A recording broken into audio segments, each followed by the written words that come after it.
आज की इस क्लास में सभी भक्तों का स्वागत है। अभी हम कीर्तन से स्टार्ट करेंगे।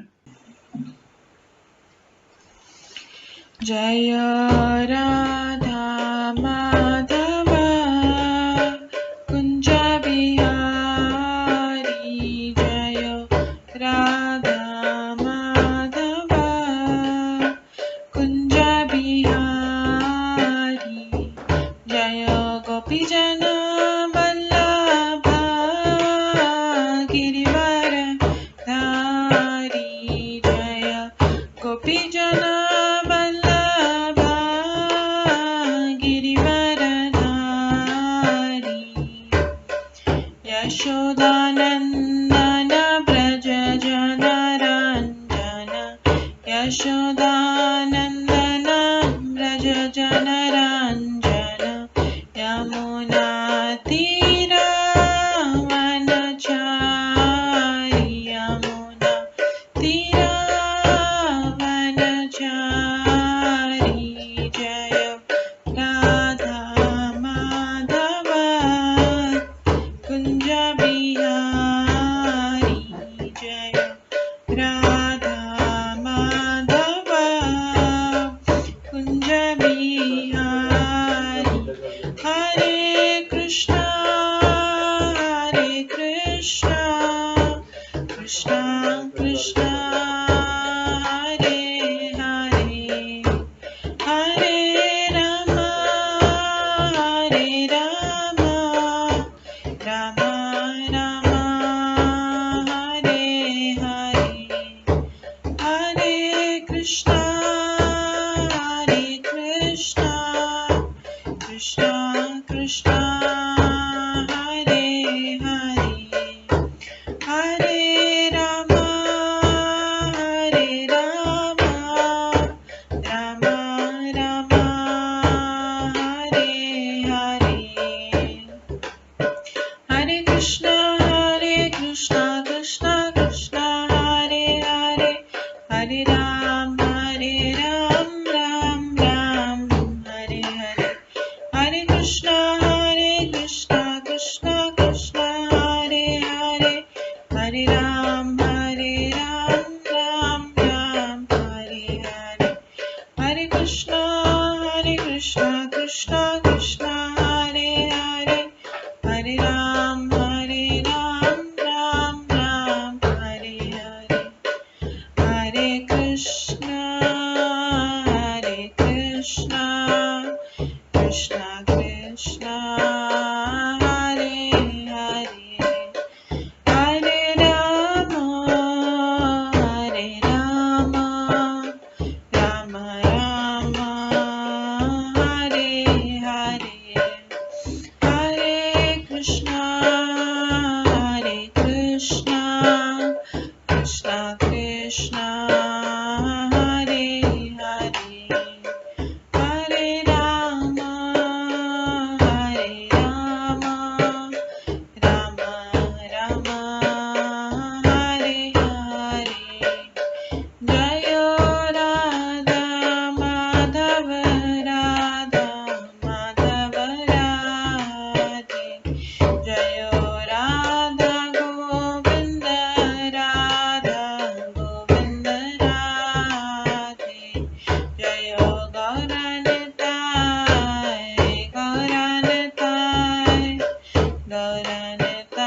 जय गौरनिताय, जय जय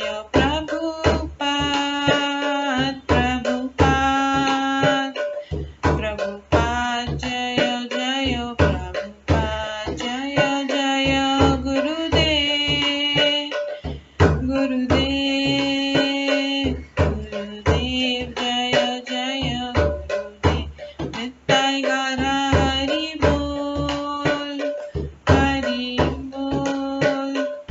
हरि बोल नित्य गौर हरि बोल। गौर प्रेमानंदे हरि हरि बोल। हरे कृष्णा। आज की इस क्लास में सभी भक्तों का स्वागत है। अभी मंगलाचरण से स्टार्ट करेंगे। ॐ अज्ञानतिमिरन्धस्य ज्ञानाञ्जनशलाकया चक्षुरुन्मिलितं येन तस्मै श्रीगुरुवे नमः। श्रीचैतन्यमनोभीष्टं स्थापितं येन भूतले स्वयं रूप कदा मह्यं ददाति स्वपदान्तिकम्। वन्देऽहं श्रीगुरो श्रीयुतपदकमलं श्रीगुरुं वैष्णवांश्च श्रीरूपं साग्रजातं सहगण रघुनाथान्वितं तं सजीवं साद्वैतं सावधूतं परिजनसहितं कृष्णचैतन्यदेवं श्रीराधाकृष्णपादान् सहगण ललिता श्रीविशाखान्वितांश्च नमो विष्णुपदाय कृष्णपृष्ठाय भूतले श्रीमते भक्तिवेदान्त स्वामिन्निति नामिने। नमस्ते सरस्वती देवे गौरवाणी प्रचारिणे निर्विशेष शून्यवादी पाश्चात्य देशतारिणे वाञ्छाकल्पतरुभ्यश्च कृपा सिन्धुभ्येव च पतितानां पावनेभ्यो वैष्णवेभ्यो नमो नमः। जय श्री कृष्ण चैतन्य प्रभु नित्यानंद श्री अद्वैत गदाधर शिवासादि गौर भक्तवृंद। हरे कृष्णा कृष्णा कृष्णा हरे हरे हरे राम राम राम हरे हरे। ओम नमो भगवते वासुदेवाय। ओम नमो भगवते वासुदेवाय। ओम नमो भगवते वासुदेवाय। नारायणं नमस्कृत्य नरं चैव नरोत्तमं देवीं सरस्वतीं व्यासं ततो जयमुदीरये।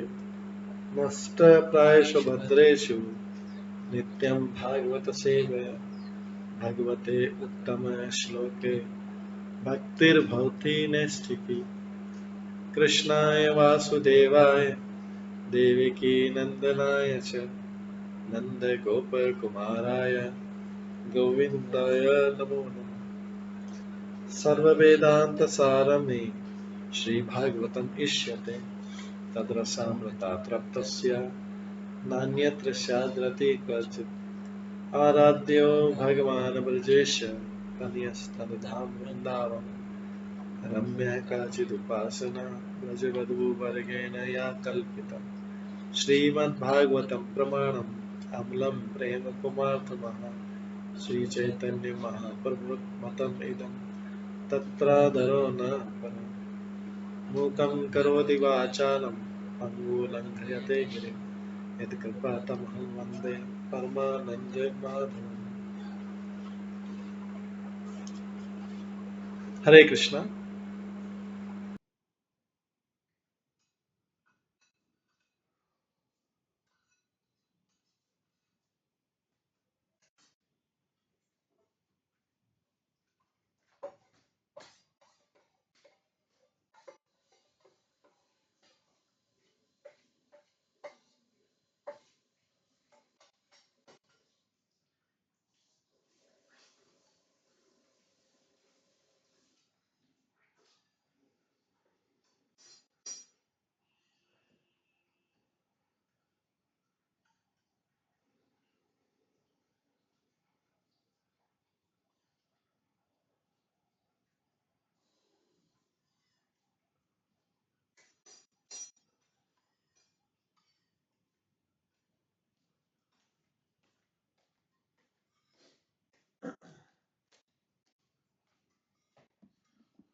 ये एक गार्जियन डाल सकते हैं, तो वो गिरिराज जी वाले प्रभु आ रहे हैं, तो उनको रिसीव करना होगा वापस क्लास में।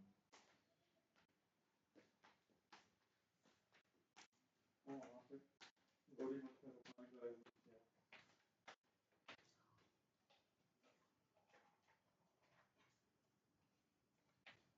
वो लेते हैं गिरिराज जी की बीवी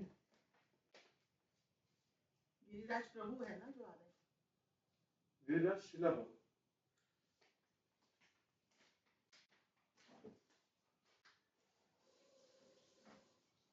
शीला का साइज कुछ मालूम है कितना है? फोटो दे देता हूँ। वही जो उद्धव कुंड से आने वाले थे।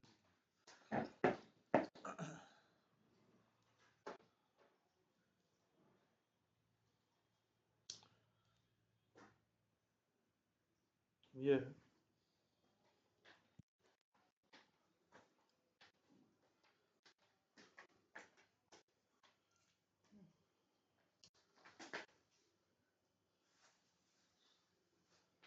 लेकिन सुई धागा निकालना पड़ेगा।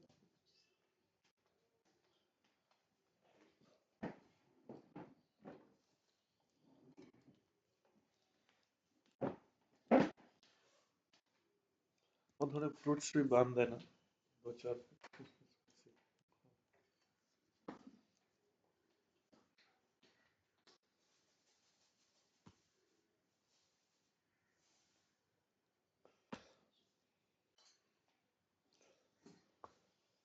हरे कृष्णा।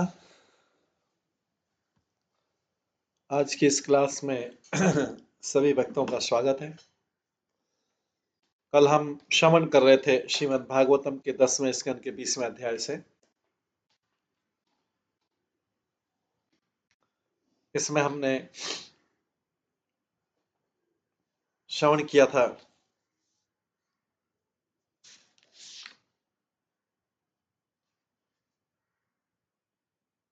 वृंदावन में वर्षा ऋतु तथा शरद ऋतु कैसे होता है। हर एक की तुलना की गई थी।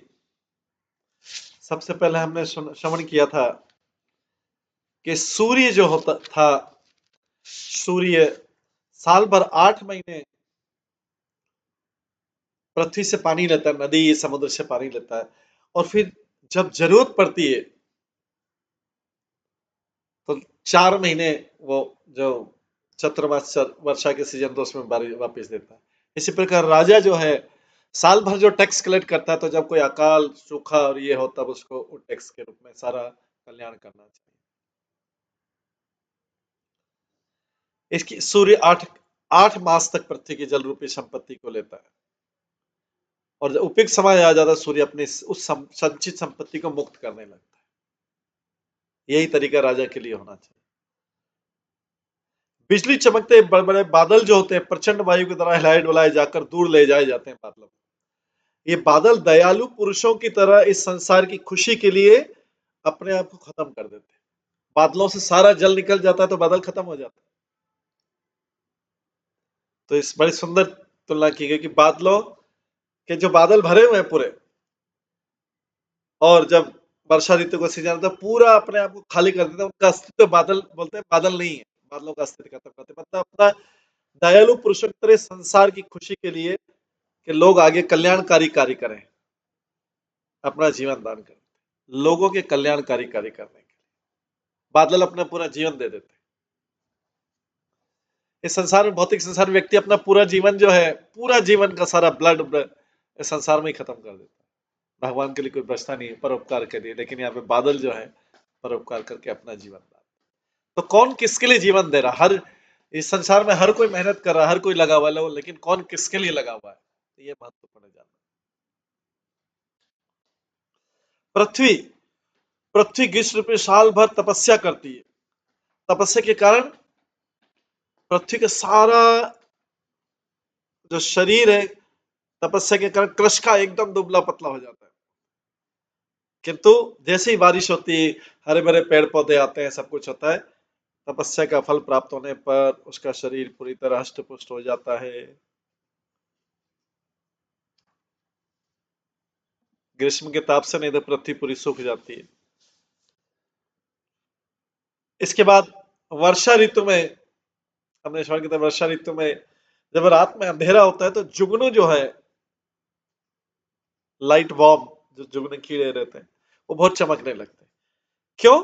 क्योंकि ऊपर से चंद्रमा और दूसरे तारे वो दिखाई नहीं देते, बादल होते हैं, बादल की रात रहती है, लेकिन ये जुगनू चमकने लगते हैं। उसी प्रकार से कलयुग में पाप कृत्यों की प्रधानता से नास्तिक सिद्धांत वेदों के असली ज्ञान को आच्छादित कर देते हैं। जो ऊपर असली प्रकाश से जैसे चंद्रमा और तारों का बादल आच्छादित करते हैं वर्षा ऋतु में, और जुगनू चमकने लगते हैं, वो हीरो हो जाते हैं। उसी तरीके से कलयुग में पाप कृत्यों की प्रधानता से नास्तिक सिद्धांत वेदों के असली ज्ञान को आच्छादित करते हैं। असली ज्ञान दिखाई नहीं देता, वो पीछे रह जाते।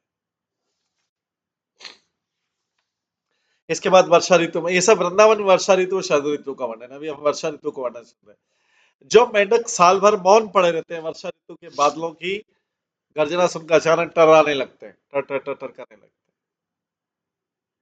ये उस प्रकार से तुलना की गई मानो शांत स्वभाव से गुरुकुल में लोग विद्यार्थी पढ़ते हैं, रात तक दिन भर पढ़ते हैं, और उसके बाद सुबह सुबह जाके गुरु को रिवाइज करना पड़ता है, तो अपने श्लोक फटाफट फटाफट बोलने लगते हैं। जब गुरु पूछते हैं, गुरु के बुलाए जाने पर अपना पाठ सुनाने लगते हैं। वर्षा ऋतु के आगमन के साथ में सूखी क्षुद्र नदियां बढ़ने लगती, जो साल भर सूखी हुई थी, क्षुद्र नदियां थी, कमजोर नदियां थी, बढ़ने लगते, अपने असली मार्गों को इतना बहने लगती कि अपनी असली मार्गों को छोड़कर मात्र मानो इंद्रियों के वशीभूत होकर किसी मनुष्य के शरीर, संपत्ति तथा धन हो।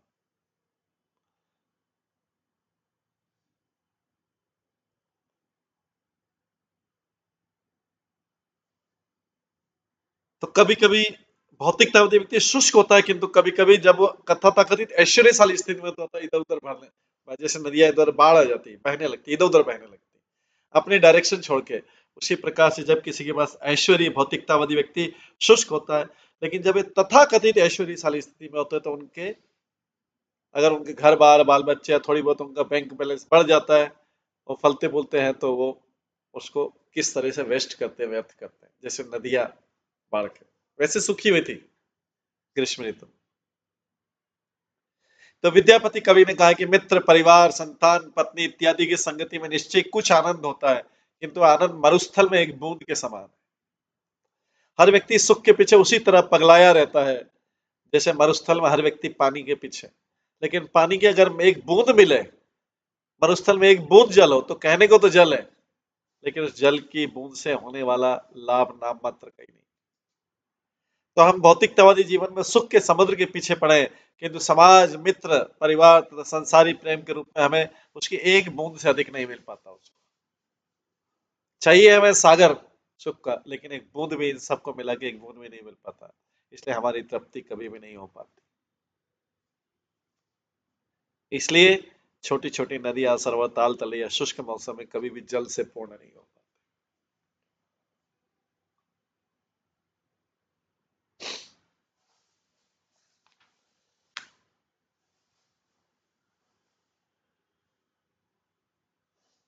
अपनी अन्य रूपी संपदा से सारे खेत किसानों को प्रफुल्लित कर रहे थे, सारे खेत, किंतु वही खेत उन लोगों के हृदय में पश्चाताप उत्पन्न करते हैं जो इतने घमंडी थे कि खेती के कार्य में लगना नहीं चाहते थे।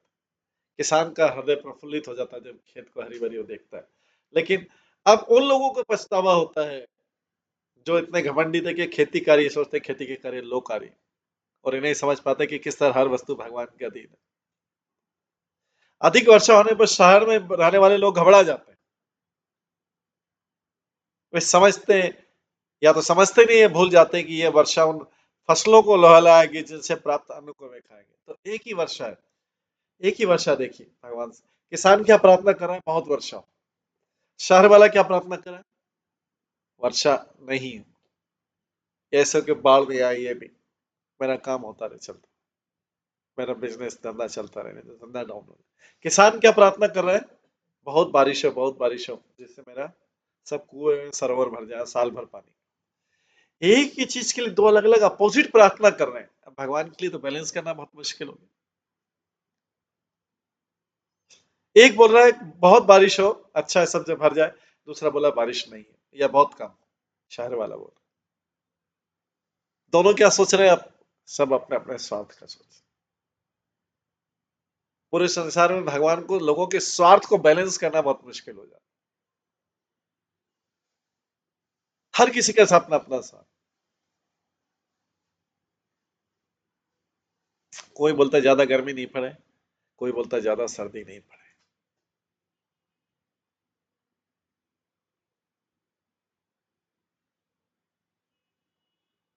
तो अधिक प्रभुपाद लिखते हैं आधुनिक नजाकत भरे लोग, मतलब जो कॉमन लोग होते हैं, कृषि वर्ग कर्म में लगे व्यक्ति पर नाक बहुत सिकुड़ता है, अरे कृषि का कार्य बतलो, खाते वहीं का है।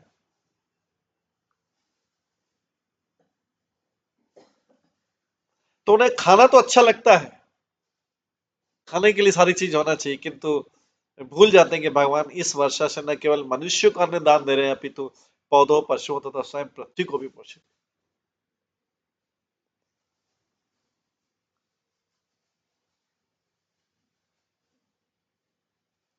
तो इस प्रकार से जल तथा स्थल के समस्त प्राणी ने नवीन वर्षा जल का लाभ उठाया, उनके रूप आकर्षक एवं सुहावने हो गए। नवीन वर्षा से रूप आकर्षक सुहावने हो गए। जिस तरह कोई भक्त, ये श्लोक में आता है, अभिमन्य चिरम रूपम यथा हरि निषेवया, जिस तरह कोई भक्त भगवान की सेवा करने में लगने पर सुंदर लगने लगता है। तो बड़े बड़े महात्मा वही देखते हैं, इवन चाहे कलर कैसा भी, डार्क भी कलर हो, कोई ब्लैक कलर वाले भी अफ्रीकन, लेकिन वो महात्मा भी सुंदर लगने लगते हैं। किससे? कोई भक्त भगवान की सेवा में लगने पर सुंदर लगने लगता है।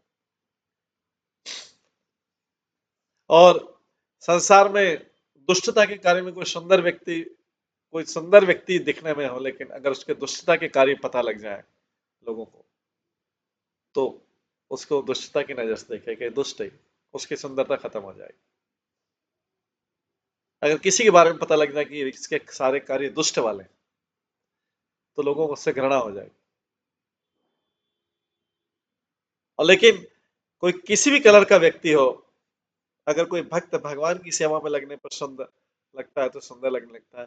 अभी अभिन्न रुचिरम रूपम यथा हरि निषेवया, भगवान की भक्ति कर लोग उसकी तरफ आकर्षित हो।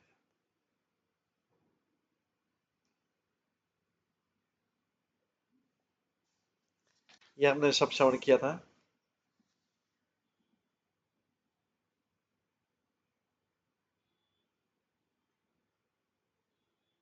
जिस प्रकार भगवान में लीन मन वाले भक्तगण सभी प्रकार के संकटों से प्रहार किए जाने पर भी शांत बने रहते हैं, भगवान के भक्त सभी प्रकार के संकटों से प्रहार किए जाने पर भी शांत बने रहते हैं, उसी प्रकार वर्षा ऋतु में जलवाही बादलों द्वारा बारंबार प्रहार किए जाने पर पर्वत तनी भी विचलित नहीं होते।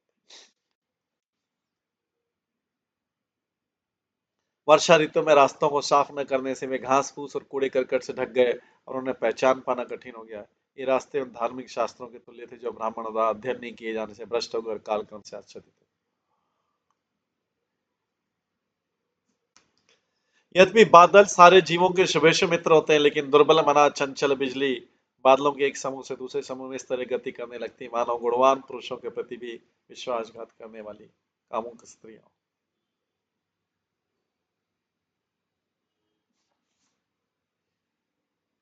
इसके बाद आज हम 18वें श्लोक से श्रवण करेंगे। धनु वियति महामिंद्रम निर्गुणम च गुणिनी अभात व्यक्ते गुण व्यति करे अगुण अगुणवान पुरुष यथा। जब उस आकाश में इंद्रधनुष प्रकट हुआ जिसमें गर्जना करने का गुण था, तो वो सामान्य धनुषों से भिन्न था, क्योंकि वो प्रत्यंचा पर टिका हुआ नहीं था।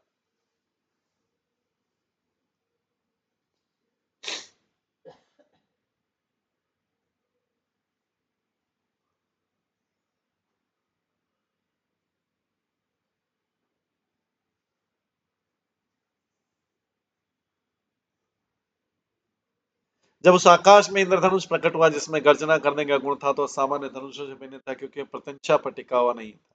इस प्रकार जब भगवान इस जगत में, जो कि भौतिक गुणों की पारस्परिक क्रिया स्वरूप प्रकट होते हैं, तो वे सामान्य पुरुषों से भिन्न होते हैं, क्योंकि वे समस्त भौतिक गुणों से मुक्त तथा समस्त भौतिक दशाओं में स्वतंत्र होते तात्पर्य श्रील प्रभुपाद की टीका इस प्रकार है, कभी कभी बादलों की गर्जना के अतिरिक्त इंद्रधनुष निकलता है जो प्रत्यंचा रहित धनुष जैसा प्रतीत होता है। सामान्यतः धनुष वक्र स्थिति में इसलिए बना रहता है क्योंकि इसके दोनों सिरे प्रत्यंचा द्वारा बंधे रहते हैं, किंतु इंद्रधनुष में कोई ऐसी प्रत्यंचा नहीं होती। प्रत्यंचा मतलब होता है डोरी उसकी। सामान्य धनुष वक्र स्थिति में इसलिए बना रहता है क्योंकि इसके दोनों सिरे पर डोरी द्वारा बंधे रहते हैं, प्रत्यंचा कर्व रहता है, किंतु इंद्रधनुष में कोई ऐसी प्रत्यंचा नहीं होती, फिर भी वो आकाश में बहुत अच्छे तरह टिका रहता है। इस प्रकार जब भगवान इस भौतिक जगत में अवतरित होते हैं तो वे सामान्य व्यक्ति की तरह प्रकट तो होते हैं, किंतु वे किसी भौतिक अवस्था पर टिके नहीं होते।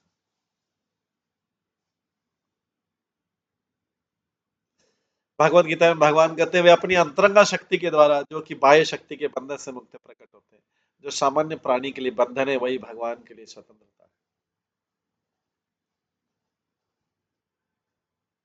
जो सामान्य प्राणी के लिए बंधन है वो भगवान के लिए स्वतंत्रता। ननराज उड़ुप छन्न स्वज्योत्सना राजिते घने अहम मत्या भाषितया स्वभाषा पुरुष यथा।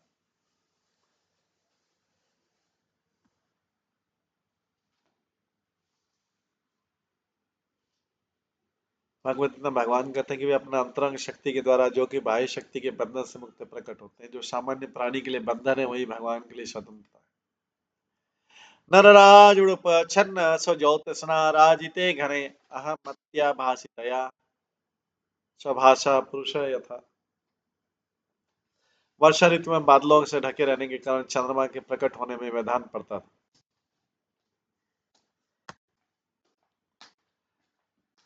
वर्षा ऋतु में बादलों से ढके रहने के कारण चंद्रमा के प्रकट होने में व्यवधान पड़ता था और यही बादल चंद्रमा की किरणों से प्रकाशित होते हैं। इस प्रकार इस भौतिक जगत में मिथ्या अहंकार के आवरण से जीव प्रत्यक्ष प्रकट नहीं हो पाता, जबकि वह स्वयं शुद्ध आत्मा की चेतना से प्रकाशित होता है। तात्पर्य यहाँ पर दिया गया दृष्टांत अति उत्तम है। वर्षा ऋतु में हम आकाश में चंद्रमा को नहीं देख सकते क्योंकि बादलों से ढका रहता है, क्योंकि ये बादल चंद्रमा को ही किरणों के प्रकाश से चमकीले बनते हैं। इसी प्रकार बद्ध जगत में हम प्रत्यक्ष आत्मा को नहीं देख पाते क्योंकि हमारी चेतना मिथ्या अहंकार से आवृत रहती है। जो भौतिक जगत और भौतिक जगत शरीर से एक मिथ्या पहचान है, तो भी आत्मा की निजी चेतना से ही मिथ्या अहंकार प्रकाशित होता है।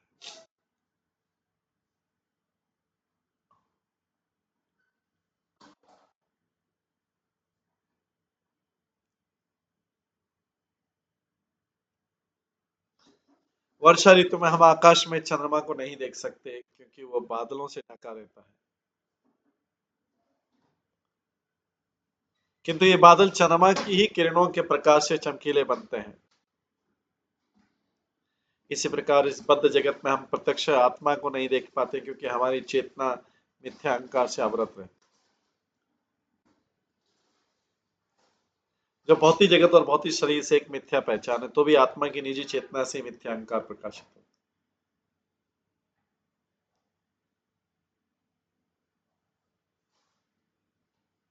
सब्जी रोटी बना ली है क्या उनके लिए?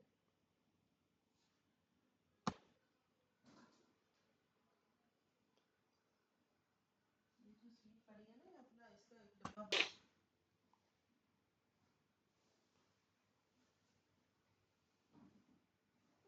यहाँ पर दिया गया दृष्टांत देते हैं, वर्षा ऋतु में हम आकाश में चंद्रमा को नहीं देख सकते क्योंकि बादलों से ढका रहता है, क्योंकि बादल चंद्रमा की ही किरणों के प्रकाश से चमकीले बनते हैं। इसी प्रकार इस बद्ध जगत में हम प्रत्यक्ष आत्मा को नहीं देख पाते क्योंकि हमारी चेतना मिथ्या अहंकार से आवृत रहती है। हम आत्मा को नहीं देख पाते क्योंकि चेतना जो है मिथ्या अहंकार से आवृत रहती है। तो इसलिए हम वर्षा ऋतु में चंद्रमा को नहीं देख पाते क्योंकि बादलों से ढका रहता है। तो बादलों की तुलना किससे की गई? ढके हुए मिथ्या अहंकार से की गई। कहते बादल चंद्रमा की किरणों के प्रकाश से चमकीले बनते। इसी प्रकार बद्ध जगत में हम प्रत्यक्ष आत्मा को नहीं देख पाते क्योंकि हमारी चेतना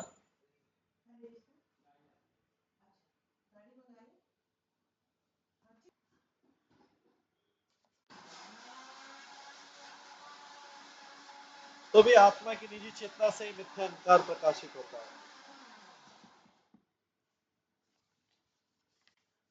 जैसा कि गीता में वर्णन हुआ, आत्मा की शक्ति चेतना है, और जब वह चेतना मिथ्या अहंकार के पर्दे से होकर प्रकट होती है तो वो धुंधली भौतिक चेतना के रूप में प्रकट होती है, जिसमें आत्मा या ईश्वर की प्रत्यक्ष दृष्टि नहीं होती।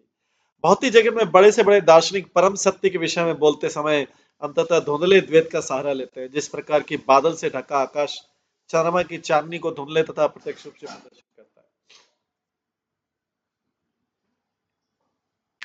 भौतिक जगत में हमारा मिथ्या अहंकार प्राय उत्साहप्रद, आशापूर्ण तथा विभिन्न शारीरिक मामलों में परिचित सा लगता है, और ऐसी चेतना ही हमें इस जगत में आगे बढ़ने के प्रोत्साहित करती है।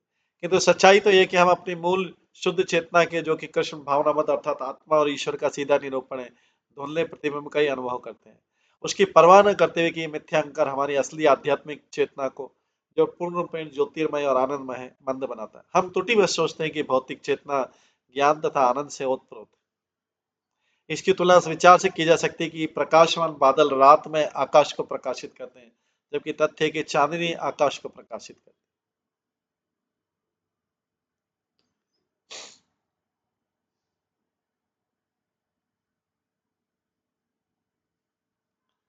इसकी तुलना इस विचार से की जा सकती है कि प्रकाशमान बादल रात में आकाश को प्रकाशित करते हैं, जबकि तथ्य है कि चांदनी आकाश को प्रकाशित करती है, और बादल तो चांदनी के मार्ग में बाधक बनते हैं।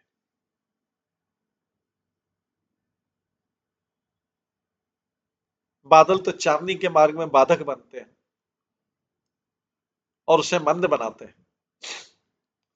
बादल इसलिए प्रकाश में प्रतीत होते हैं क्योंकि वे चंद्रमा की चमकीली किरणों को छानते तथा अवरुद्ध करते हैं। इस प्रकार कभी कभी भौतिक चेतना आनंदमय या प्रकाशयुक्त प्रतीत होती है, क्योंकि ये आत्मा से आने वाली मूल आनंदमय तथा प्रकाशित चेतना को रोक या छान रही होती।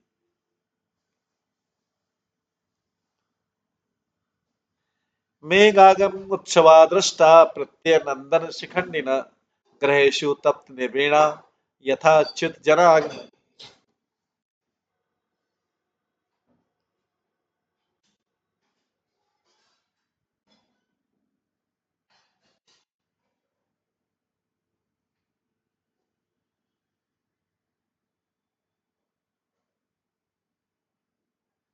जब मौरों ने बादलों को आते आते देखा तो वे उल्लासित हो गए और हर्षयुक्त अभिनंदन में तैरने लगे, जिस तरह ग्रस्त जीवन में दुखित लोग अच्युत भगवान के शुद्ध भक्तों के आगमन पर हर्षित हो जाते।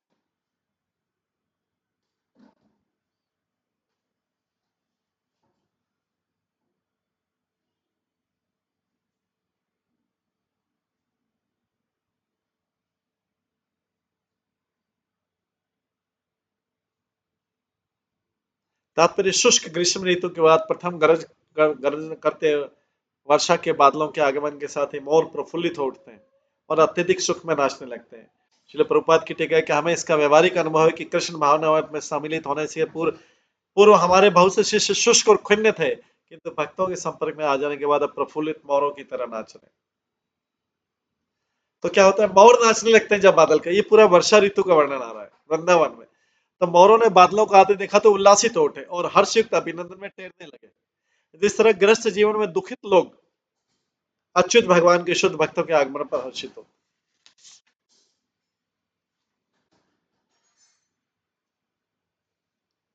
ये सब बादलों का तुलना किया गया, इस पूरे दृश्य का तुलना किया गया।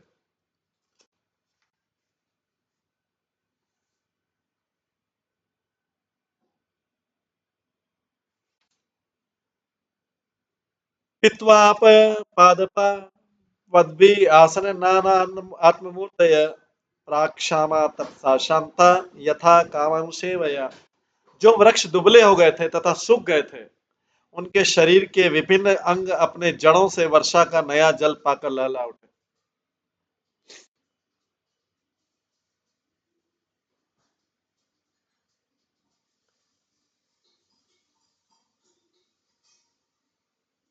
उसी तरह तपस्या के कारण जिसका शरीर पतला और दुर्बल हो जाता है, वो पुनः उस तपस्या के माध्यम से प्राप्त भौतिक वस्तुओं का भोग करके स्वस्थ शरीर वाला दिखने लगता है।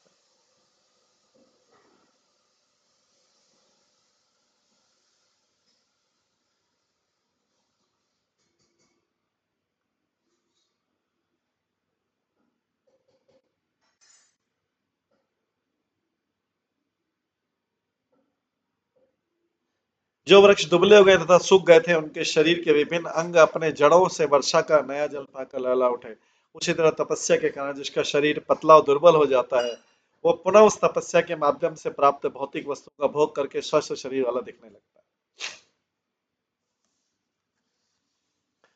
पाद शब्द का अर्थ है पांव तथा पा का अर्थ है पीना। वृक्ष पादप कहलाते हैं क्योंकि वे अपनी जड़ों से जल पीते हैं।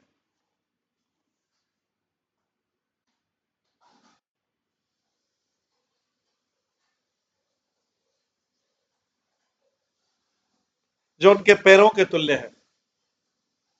वर्षा का नवीन जल पीकर वृंदावन के वृक्षों में नई पत्तियां, कलियां तथा फूल आने लगे और उनमें नवीन वृद्धि होने लगे। इस तरह भौतिकतावादी व्यक्ति प्राय अपनी अभिप्सित वस्तुएं प्राप्त करने के लिए तपस्या करते हैं। उदाहरण, अमेरिका के राजनीतिक व्यक्ति अपने चुनाव के अभियान के समय देहातों की यात्रा करते समय कठोर तपस्या करते हैं। उसी तरह व्यापारी लोग भी अपने व्यापार को सफल बनाने के लिए निजी सुख सुविधा को तिलांजलि दे देते हैं।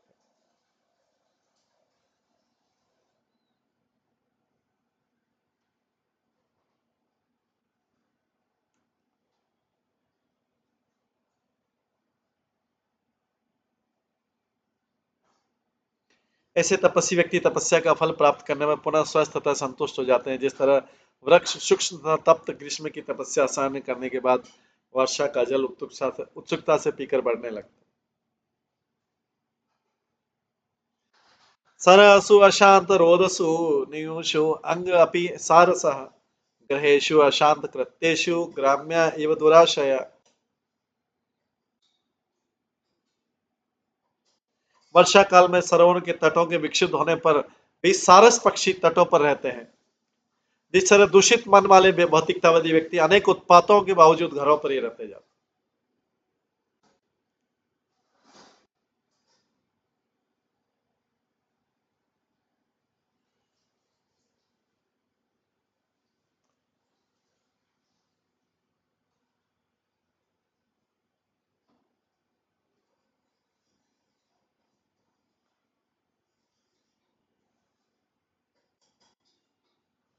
तात्पर्य, वर्षा ऋतु के दौरान प्राय सरोवर के किनारों पर कीचड़ फैल जाता है और कभी कभी कांटेदार झाड़ियां, कूड़ा करकट एवं पत्थर एकत्र हो जाते हैं। इन सुविधाओं के बावजूद बतखें तथा सारस पक्षी सरोवर के तटों पर ही मंडराते रहते हैं। इसी तरह ग्रस्त जीवन में असंख्य पीड़ाजनक घटनाएं होती रहती है। तो वर्षा काल में सरोवर के तटों विक्षुब्ध होने पर सारस पक्षी तटों पर रहते रहे। जिस तरह दूषित मन वाले भौतिकतावादी व्यक्ति अनेक उत्पातों के बावजूद घरों पर ही रहते हैं।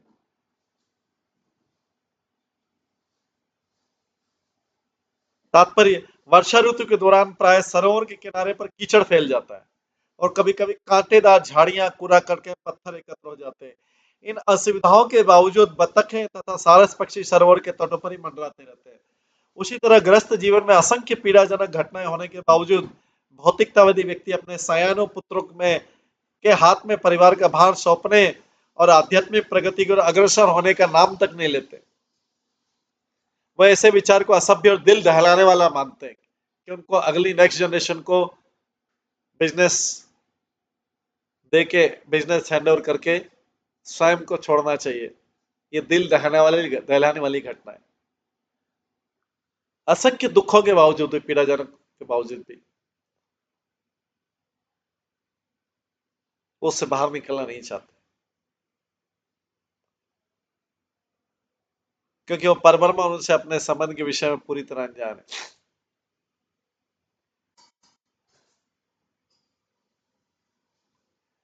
जलोघे निर्विद्यंत सेतव वर्षतीश्वरे पाखंडीनाम असत्वादे वेदे मार्ग कलो यथा।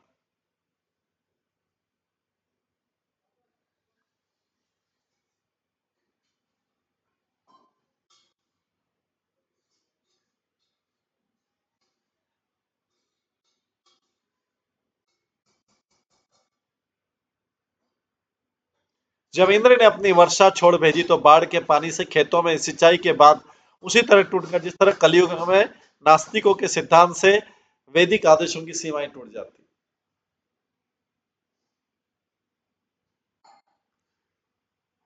व्यामुंचन वायुभिन्नन्ना भूतेभ्य च अमृतम घना।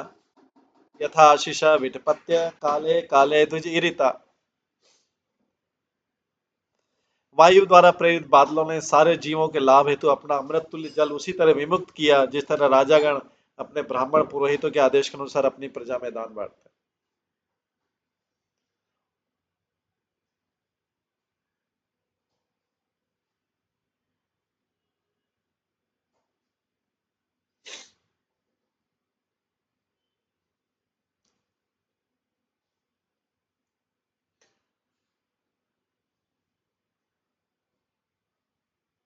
वायु द्वारा प्रेरित बादलों ने सारे जीवों के लाभ हेतु अपना अमृत तुल्य जल उसी तरह विमुक्त किया जिस तरह राजागण अपने ब्राह्मण पुरोहितों के आदेश के अनुसार अपनी प्रजा में दान बांटते हैं।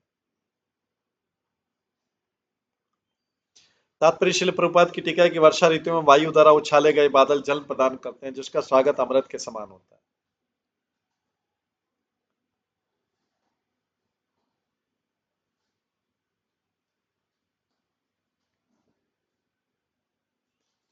जब वेदों के अनुयायी ब्राह्मण जन राजा तथा धनी व्यापारी जैसे समृद्ध व्यक्तियों को बड़े बड़े यज्ञ संपन्न करने के लिए दान देने के लिए प्रोत्साहित करते थे, ऐसी संपत्ति का वितरण भी अमृत तुल्य होता है। मानव समाज के चातुर्वर्ण ब्राह्मण क्षत्रिय वैश्य शूद्र पारस्परिक सहयोग से शांतिपूर्वक रहने के लिए तैयार है, किंतु ऐसा तभी संभव है जब उनका मार्गदर्शन ऐसे कुशल वैदिक ब्राह्मण करें जो यज्ञ करते हैं और धन का समान वितरण करते हैं।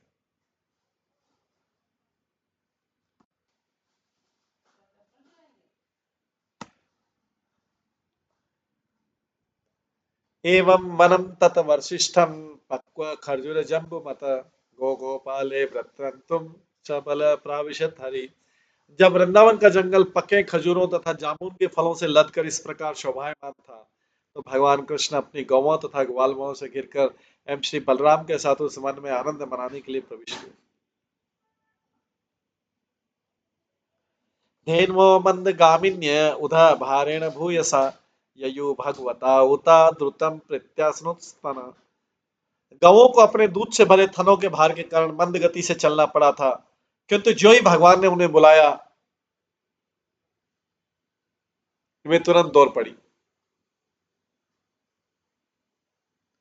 और उनके प्रति स्नेह के कारण उनके स्तन गीले हो गए।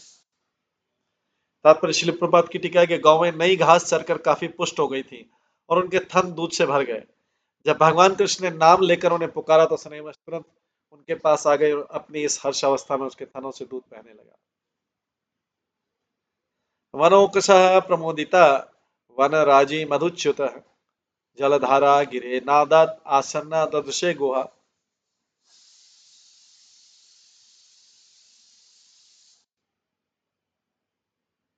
भगवान ने हर्षित वनवासी कन्याओं और मधुर रस टपकाते वृक्षों तथा पर्वतीय झरनों को देखा जिनकी प्रतिध्वनि से सूचित हो रहा था कि पास ही गुफाएं हैं। क्वचित वनस्पति क्रोड़े गुयायाम च विवर्षते निर्विश्य भगवान रेमे कंदमूल फल अशन। जब वर्षा होती तो भगवान कभी किसी गुफा में तो कभी वृक्ष के कोटर में घुस जाते हैं जहां वे खेलते हैं तथा कंदमूल और फल खाते हैं। ये वर्षा का सीजन का। श्री सनातन गोस्वामी बतलाते हैं कि वर्षा ऋतु में कंदमूल अत्यंत कोमल तथा स्वादिष्ट हो जाते हैं और भगवान कृष्ण जंगली फलों के साथ उन्हें भी खाया करते थे। कंदमूल फल कृष्ण तथा उनके बाल मित्र कभी किसी वृक्ष की कोटर में या फिर गुफा के भीतर बैठकर वर्षा के रुकने तक प्रतीक्षा करते क्रीड़ाओं का आनंद उठाते थे। दध्योदनम समानीतम शिलायाम सलिलांतिके संभोजने बुभुजे गोपे संकर्षणान्वितः। भगवान कृष्ण श्री कृष्ण बलराम तथा ग्वाल बालों के साथ बैठकर घर से भेजे गए दही भात को भगवान संकर्षण ग्वाल बालों के साथ खाते हैं जो सदैव उनके साथ ही भोजन किया करते थे। वे पानी के निकट के किसी विशाल शिला पर बैठकर भोजन करते थे।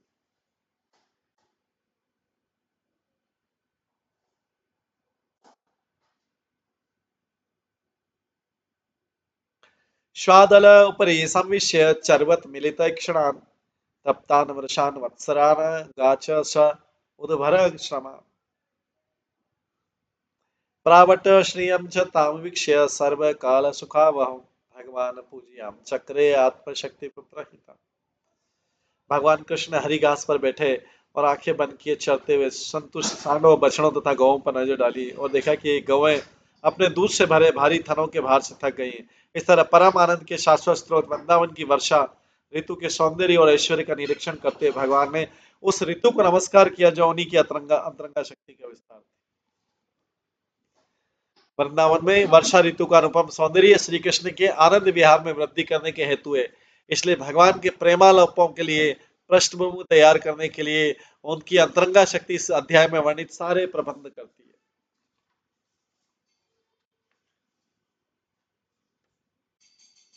अब इसके बाद शरद ऋतु। वर्षा ऋतु के बाद क्या आता है? शरद ऋतु आती। जैसे अक्टूबर का महीना नॉर्मली शरद पूर्णिमा, अक्टूबर नवंबर, ये तो वर्षा ऋतु खत्म होती है। अब उसके बाद का वर्णन है, क्योंकि अध्याय का नाम वर्षा ऋतु शरद ऋतु। एवं निवसतो तस्मिन् राम केशवयो व्रजे शरद संभवत व्यभ्रा स्वच्छ अंबु अपरुष नीला। जिस तरह भगवान राम तथा भगवान केशव वृंदावन में रह रहे थे तो शरद ऋतु आ गई, जिसमें आकाश क्या होता है? बादलों से रहित हो जाता है, जल स्वच्छ हो जाता है और वायु मंद हो जाती है। शरद ऋतु बहुत अच्छी ऋतु मानी जाती है। वर्षा के बाद शरदा नीरद उत्पत्त्या नीराणि प्रकृतिम वययु भ्रष्टानाम इव चंतासी पुनः योग निषेवया। कमल पुष्पों को पुनः उत्पन्न करने वाली शरद ऋतु ने विविध जलाशयों को पूर्ववत स्वच्छ बना दिया, जिस तरह की भक्ति योग पतित योगियों के मनों को पुनः इस ओर लौटने पर शुद्ध बनाता।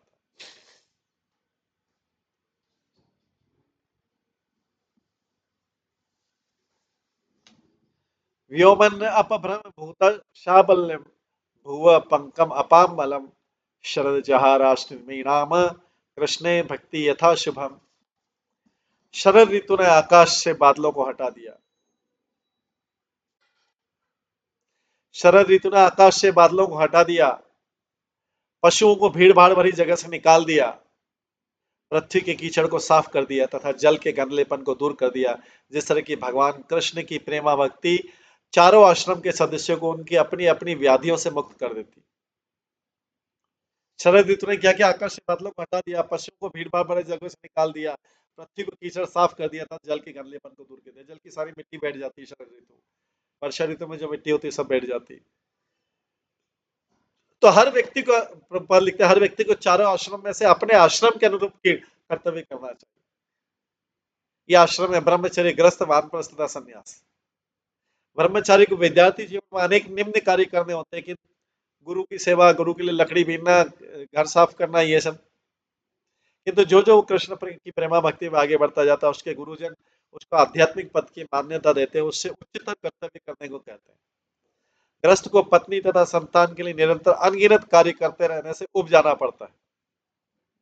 किंतु जो भी कृष्ण की प्रेमा भक्ति में आगे बढ़ता है उसके भौतिक कार्य घटकर, उसके जब आध्यात्मिक कृष्ण भक्ति में बढ़ता है तो उसके भौतिक कार्य घटकर कम से कम होते जाते हैं। वानप्रस्थ आश्रम में रहने वाले लोगों को अनेक कार्य करने होते हैं, जिनके स्थान पर कृष्ण की भावमयी प्रेमा भक्ति की जा सकती। इसी तरह संन्यास आश्रम में भी अनेक प्राकृतिक कठिनाइयां हैं, जिनमें से प्रमुख है जो नॉर्मल सन्यासी तो उनके लिए परब्रह्म के निराकार पक्ष का ध्यान करने की प्रवृत्ति, जो नॉर्मल सन्यासी होते हैं। लेकिन भागवत गीता में क्या है? क्लेशो अधिकतरस्तासाम अव्यक्तास्तक्त चेतसाम। जिसके मन भगवान के अव्यक्त निविशेष रूप में आ सकते हैं उसके लिए प्रगति कर पाना अत्यधिक पीड़ाजनक होता है। किंतु जो ही संसारी हर नगर तथा हर ग्राम में कृष्ण की महिमा का प्रचार करना शुरू कर देता है तो उसका जीवन सुंदर आध्यात्मिक साक्षात्कार की अग्रसर होता है, जो आनंदमय बन जाता है। शरद ऋतु में आकाश पुनः प्राकृतिक नीला रंग धारण कर लेता है। बादलों का समाप्त हो जाना ब्रह्मचारी जीवन के कष्टप्रद कर्तव्य के समान हो जैसा है। चूंकि ग्रीष्म के तुरंत बाद वर्षा ऋतु आती है, इसलिए पशु कभी कभी मूसलाधार से विचलित होकर पास पास ठूस दिए जाते हैं, किंतु शरद ऋतु संकेत देती है कि वे अपने अपने क्षेत्रों में शांति पूर्वक रहे। वह ग्रस्त द्वारा पारिवारिक कर्तव्य की उलझन से छुटकर अपने तथा परिवार के असली लक्ष्य आध्यात्मिक उत्तरदायित्व में अधिक समय लगाने के तुल्य। पृथ्वी से कीचड़ हटने की तुलना वानप्रस्थ जीवन की असुविधाओं के हटाए जाने से की गई, और जल का स्वच्छ होना मैथुन कामना के बिना कृष्ण महिमा के प्रचार द्वारा संन्यास जीवन के शुद्धिकरण के तुल्य। सर्वस्वं जलदाहित्वा विरेजु शुभ वर्चस यथा त्यक्त ऐषणा शांता मुनय मुक्त क्लीबश। बादल अपना सर्वस्व त्याग कर शुद्ध तेज से उसी तरह चमकने लगते हैं जिस तरह शांत मुनिगण अपनी समस्त भौतिक इच्छाएं त्यागने पर पाप पूर्ण लालसाओं से मुक्त हो जाते हैं। तात्पर्य जब बादल जल से पूरित होते हैं तो वे श्याम रंग के हो जाते हैं और सूर्य की किरणों को ढक लेते हैं। बादल जब जल से भरे होते हैं तो श्याम रंग के होते हैं और सूर्य की किरणों को ढक लेते हैं। जिस तरह अशुद्ध मनुष्य का भौतिक मन भीतर चमकने वाली आत्मा को ढक लेता है, अशुद्ध मनुष्य का भौतिक मन भीतर चमकने वाली आत्मा को ढक लेता है।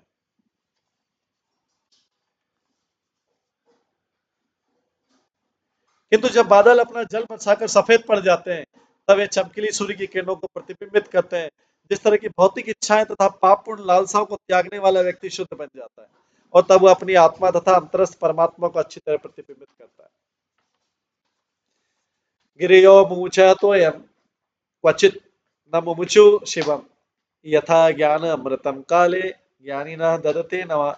इस ऋतु में पर्वत कभी तो अपने शुद्ध जल मुक्त करते थे और कभी नहीं करते थे।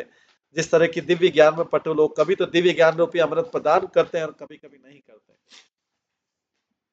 तात्पर्य इस अध्याय के प्रथम भाग में वर्षा ऋतु का वर्णन व दूसरे भाग में वर्षा के बाद आने वाले शरद ऋतु का। वर्षा ऋतु में पर्वतों से जल सदैव बहता रहता है, किंतु शरद ऋतु में कभी बहता और कभी नहीं बहता। उसी तरह महान संत उपदेशक कभी तो आध्यात्मिक ज्ञान के विषय में विस्तार से बतलाते हैं, संत लोग होते हैं कभी तो आध्यात्मिक विनय के विषय में विस्तार से बतलाते हैं और कभी कभी मौन रहते हैं। स्वरूप सिद्ध व्यक्ति परमात्मा के निकट संपर्क में रहता था। परमात्मा की इच्छा अनुसार पटु आध्यात्मिक विज्ञानी परिस्थिति विशेष को देखते परब्रह्म के विषय में बातें भी कर सकते और नहीं भी कर सकते। इसके बाद नैव अविदक्षीणमाणम जलम गाध जले चरा यथा आयु अनोहम क्षयम नरा मूढ़ा कटुम्बिना। अत्यंत छिछले जल में बहुत बहुत शैलो वाटर में मछलियां ये नहीं जान पाती कि जल घट रहा है। जब जल कम हो रहा है मछलियों को पता नहीं लगता कि जल कम हो रहा है, पूरा गर्मी आ जाती है एकदम सूख। जिस तरह परिवार के मूर्ख लोग ये नहीं देख पाते कि हर दिन के बीतने पर आयु किस तरह क्षीण होती जा रही है। जिस तरह परिवार के मूर्ख लोग ये नहीं देख पाते कि हर दिन के बीतने पर उनकी आयु बाकी आयु किस तरह क्षीण होती जा रही है। मछलियां जल कम होता है सर्दी में, जल उसके बाद गर्मी में और कम होता जा रहा है, वो निकलती नहीं बाहर और जब गर्मी में पूरा जल सूख जाता तो मर जाती है। उनको पता नहीं लगता कि पानी कम हो रहा है। तो वर्षा ऋतु के बाद जल क्रमशः घटता जाता है, किंतु बेखबर मछलियां ऐसे समझ नहीं पाती, अतः झील तथा नदियों को तट पर प्राय भटक जाती। इसी तरह ग्रस्त जीवन में व्यस्त रखने वाले लोग ये नहीं समझ पाते कि उनकी आयु निरंतर घटती जा रही है और इस तरह से वो अपनी कृष्ण भक्ति पूरी नहीं कर पाते और जन्म मृत्यु के चक्कर में भटकते जाते। गाधवारी चरातापम अविंदन शरतर्क जमा यथा दरिद्र कृपण कुटुंबी अविजिता इंद्रिया। जिस प्रकार कंजूस तथा निर्धन कुटुंबी अपने इंद्रियों को वश में न रखने के कारण कष्ट पाता है, उसी तरह छिछले जल में तैरने वाली मछलियों को शरतकालीन सूर्य का ताप सहन करना पड़ता है। शरद काल का सूर्य बहुत तेज रहता है क्योंकि बादल साफ हो जाते हैं एकदम और क्लियर सन आता है। तो शरद ऋतु हो चाहे, लेकिन सूर्य का प्रकाश बहुत तीखा रहता है क्योंकि क्लियर आकाश रहता है वर्षा ऋतु के बाद। तो पिछले श्लोक के अनुसार यद्यपि बेखबर मछलियों को जल घटने का पता नहीं लगता, किंतु यह सोचा जा सकता है कि तभी मछलियां सुखी होगी, क्योंकि कहावत है कि अज्ञान वरदान होता है। व्यक्ति अज्ञानी रहे तो बस उसमें जो भी पाप करता रहे। इसी तरह भले कोई आसक्त कुटुंबी आध्यात्मिक जीवन के प्रति अपने अज्ञान को वरदान माने। कई लोग आसक्ति होने में वरदान है कि चलो ठीक है आसक्ति है, अब इसी में बिजी। किंतु पारिवारिक जीवन की समस्याओं सदैव विचलित होता रहता है और उसकी अनियंत्रित इंद्रियां उसे दरअसल वेदना की स्थिति में डाल देती।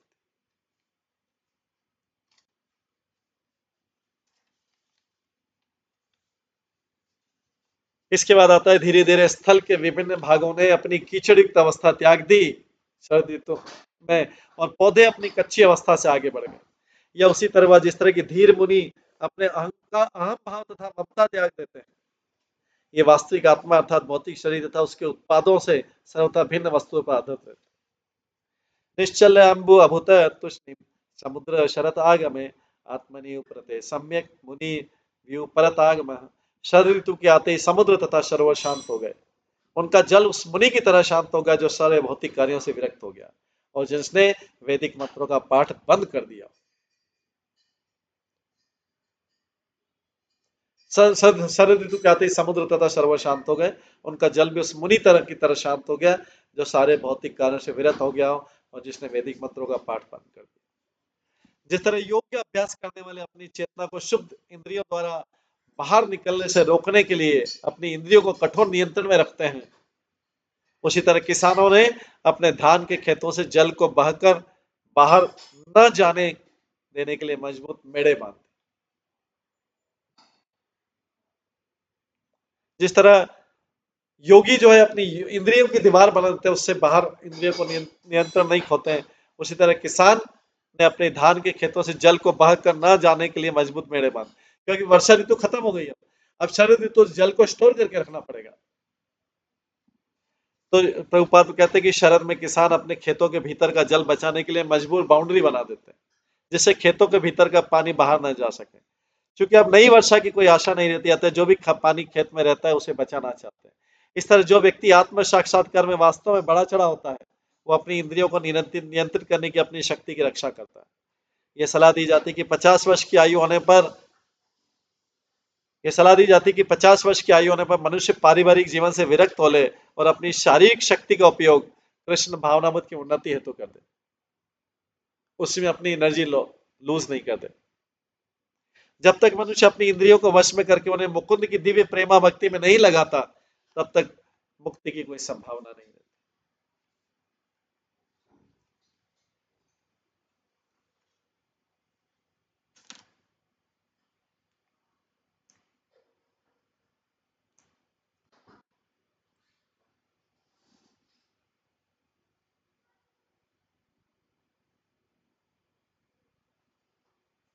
शरदकालीन चंद्रमा ने सूर्य की किरणों से उत्पन्न कष्ट से सभी जीवों को छुटकारा दिला दिया। जिस प्रकार के मनुष्य का ज्ञान उसे अपने भौतिक शरीर से अपनी पहचान करने से उत्पन्न वाले दुख से छुटकारा दिला देता है, और जिस तरह भगवान मुकुंद वृंदावन की स्त्रियों को उनके वियोग से उत्पन्न कष्ट से छुटकारा दिलाते हैं।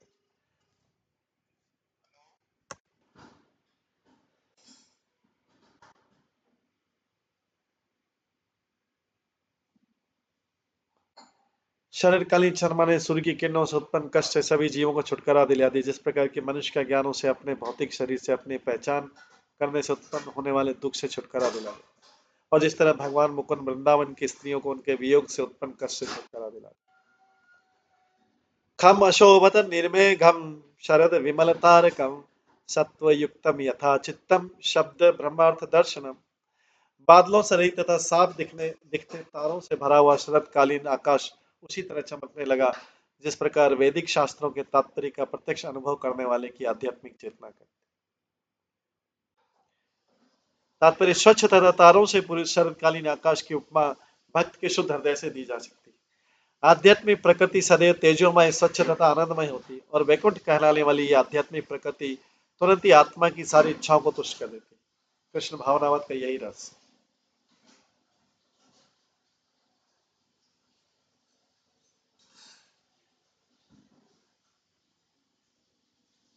अखंड मंडलम व्योमनी राज उड़ गणेश शशि यथापति कृष्ण यदुपति कृष्ण रश्नि चक्रावृत भुवि। पूर्ण चंद्रमा तारों से घिरकर आकाश में उसी तरह चमकने लगा जिस तरह यदुवंश के स्वामी श्री कृष्ण समस्त रश्नियों से घिरकर पृथ्वी पर सुशोभित होते।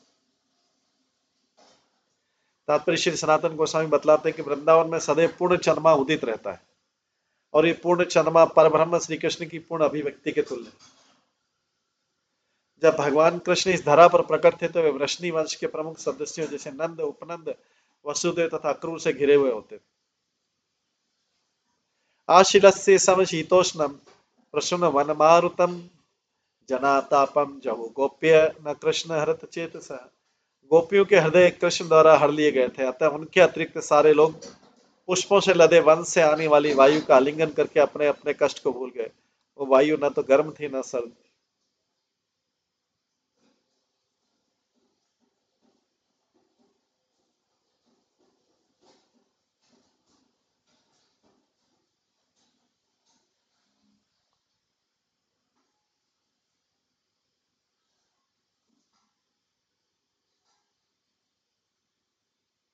गावो मृगा खगानार्य पुष्पिण्य शरदा भवन अन्वीय माना सवरसे फलेरी सक्रिया एव। शरद ऋतु के प्रभाव से सारी गौएं, मृगियां, स्त्रियां तथा चिड़िया ऋतुमय हो गई। और वे मैथुन सुख की खोज करने में उनके अपने अपने जोड़े उनका पीछा करने लगे। जिस प्रकार भगवान की सेवा में किए गए कार्य स्वतः सभी प्रकार के लाभ फल देते हैं। तात्पर्य शिल प्रभुपाद की टीका है कि शरद ऋतु के आगमन पर सारी गौवें, मृगियां, चिड़िया तथा सभी स्त्रियां गर्भिणी हो जाती है, क्योंकि इस ऋतु में सामान्यतः ये सब काम इच्छा के वशीभूत हो जाते हैं। या उसी तरह जैसे कि भगवान की कृपा से आध्यात्मवादियों को जीवन लक्ष्य का वर प्रदान किया जाता है। श्री रूप गोस्वामी ने उपदेशामृत में उपदेश में कहा है कि मनुष्य को चाहिए कि अति उत्साह, धैर्य तथा संकल्प के साथ भक्ति करे, यम नियमों का पालन करे, अपने को भौतिक कलमश से दूर रखे और भक्तों की संगति करे।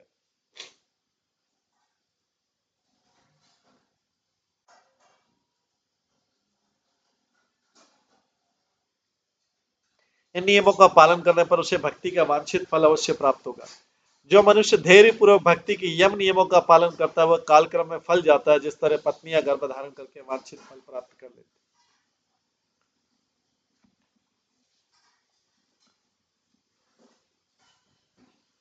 उतहस्यद वीर वारिजानी सूर्य उत्थाने कुमुत दिना राज्ञा तु निर्भया लोका यथा दस्युन विना नृप।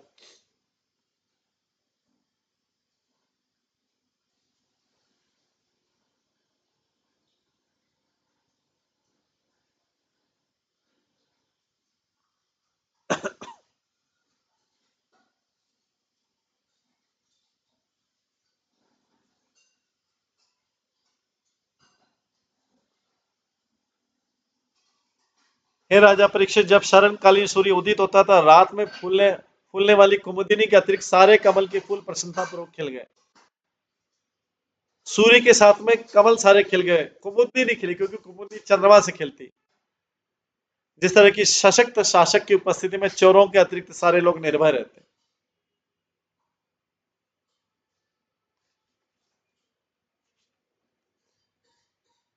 पुरग्रामेषु अग्रयणे इंद्रिये च महोत्सवे बभो भूपक्व सस्य आढ़्या कलाभ्यम नितराम हरे। सभी नगरों तथा ग्रामों में लोगों ने नई फसल के नवान का स्वागत किया और आस्वादन कराने के लिए वैदिक यज्ञ करके तथा स्थानीय प्रथा एवं परंपरा का अनुसरण करते हुए अन्य ऐसे ही समारोह सहित बड़े बड़े उत्सव मनाए। इस तरह नवान्न से समृद्ध एवं कृष्ण तथा बलराम की उपस्थिति के कारण विशेषतः सुंदर दिखने वाली पृथ्वी भगवान के अंश के रूप में सुशोभित होती।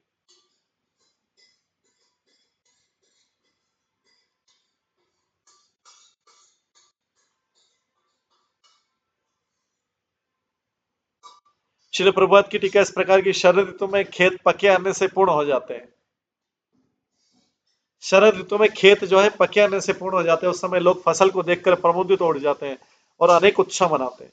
जैसे नवान्न, जिसमें भगवान को नए अन्न की भेंट दी जाती है। नवान्न नए मतलब नया अन्न देना। शरद ऋतु में दीपावली आती है, तो दीपावली के समय ये ज्वार और गेहूं ये सब जो है अग्नि में जलाते हैं। नया अन्न देना, नवान्न मतलब नया अन्न। तो शरद ऋतु में खेत पक्के आने से पूर्ण हो जाते हैं। उस समय लोग फसल को देखकर प्रमोदित होते हैं। फसल दो बार आती है, एक बार दीपावली के टाइम पे, एक बार अप्रैल के समय। तो भगवान को नवान्न मतलब नया अन्न भेंट किया जाना। सभी लोगों को बुलाकर नव अन्नों से बनाई गई खीर खिलाई जाती। और पूजा की विधियां और धार्मिक उत्सव विशेषतः बंगाल में जहां सबसे बड़ा उत्सव दुर्गा पूजा के नाम से होता है, उसी समय होता है शरद ऋतु में। शरदोत्सव भी बोलते हैं। वणिक मुनि रप्सनाथ निर्गम्य अर्थात प्रपेदरी वर्ष रुद्धा यथा सिद्धा स्वपिंडान काले आगते। व्यापारी, मुनिजन, राजा तथा ब्रह्मचारी विद्यार्थी जो वर्षा के कारण जहां तक अटके पड़े थे, अब बाहर जाने और अपने अभिष्ट पदार्थ प्राप्त करने के लिए स्वतंत्र थे। जिस तरह इस जीवन में सिद्धि प्राप्त व्यक्ति उपयुक्त समय आने पर भौतिक शरीर त्याग कर अपने अपने स्वरूप प्राप्त करते।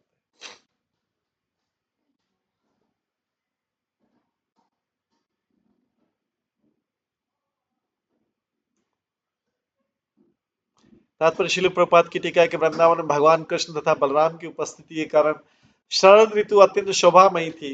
व्यापारी, राजा तथा बड़े बड़े ऋषि मुनि इच्छित फल प्राप्त करने के लिए बाहर जाने के लिए स्वतंत्र है।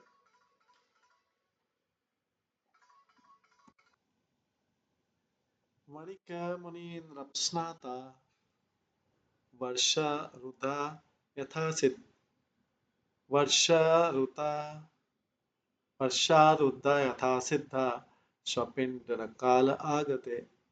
व्यापारी, मुनिजन, राजा तथा ब्रह्मचारी विद्यार्थी जो वर्षा के कारण जहां तक अटके पड़े थे, अब बाहर जाने और अपने अभिष्ट पदार्थ प्राप्त करने के लिए स्वतंत्र है। जिस तरह इसी जीवन में सिद्धि प्राप्त व्यक्ति उपयुक्त समय आने पर भौतिक शरीर त्याग कर अपने अपने स्वरूप प्राप्त कर लेते।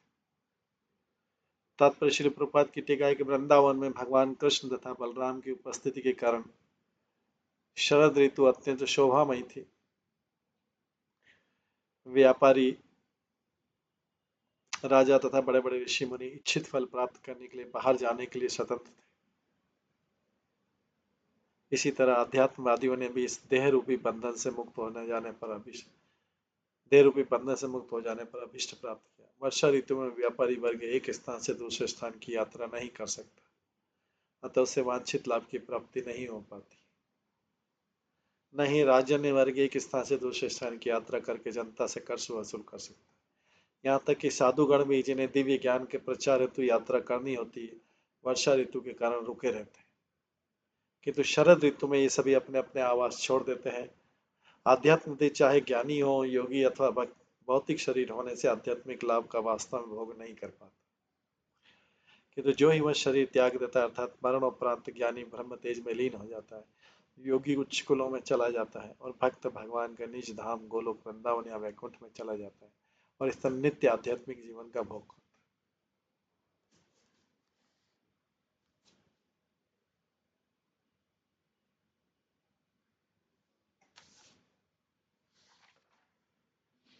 इस प्रकार से वृंदावन में वर्षा ऋतु तथा शरद ऋतु का वर्णन आता है और ये 20वां अध्याय समाप्त होता है। 21वें अध्याय में गोपी द्वारा कृष्ण के वेणुगीत की सराहना है। ये वेणुगीत की सराहना जो है हम कल की क्लास में श्रवण करेंगे। आज की क्लास को यहीं पे विराम देते हैं। सभी भक्तों का बहुत बहुत धन्यवाद।